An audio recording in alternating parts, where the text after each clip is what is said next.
Nagapanawagan ang Ilonggo social media personality kag political commentator nga si Jeffrey K. Eric Celis nga dapat mag-standby na si Vice President Sara Duterte pananglitan may pag-ilis sa liderato sa pungsod. Ginpahayag ini ni Celis samtang nga nagupod sa rally sang Iglesia ni Cristo dito sa EDSA. Pahayag ni Celis, nagapanawagan sila sang pag-ilis ang liderato sa paagi nga nagasunod sa konstitusyon kag wala sang matabo nga ginamo, kudeta kag revolusyon. Pahayag sini kung mag-resign si President Ferdinand Bongbong Marcos Jr. nga sunod sa konstitusyon, dapat nga ang Vice President ang mag-a-assume sang pwesto. Hindi kami nananawagan ng karahasan, ng kudeta, ng mutiny o ng revolusyon.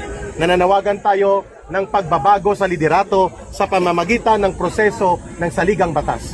Malinaw that when the people already rejects the leadership of the president and they call for him to resign and step down, the process shall take place na pwede siya mag-resign at para mapakalma ang sitwasyon at maging panatag ang buong lipunan at buong mamamayan ay ang Vice President will succeed.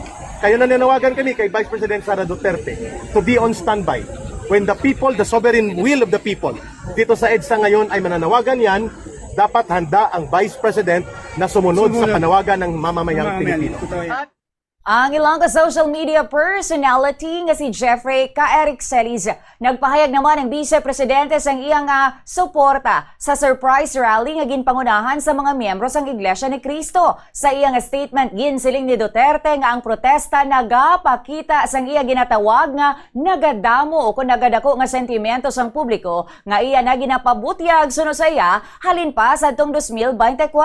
Suno sa Vice President, madamo nga mga Pilipino ang padayon nga nagatubang sang pagsaka sang presyo sa mga balaklon, kakulangan sang kasiguruhan sa trabaho, kag nagasaka nga galastuhan sa adlaw-adlaw nga pagpangabuhi. Ginpahayag man niya nga sabay nga atubangon ini nga mga problema sang administrasyon ang nagapili suno sa iya nga punggan ang nagapabutyag sang pagsupak sa ngalan sang accountability.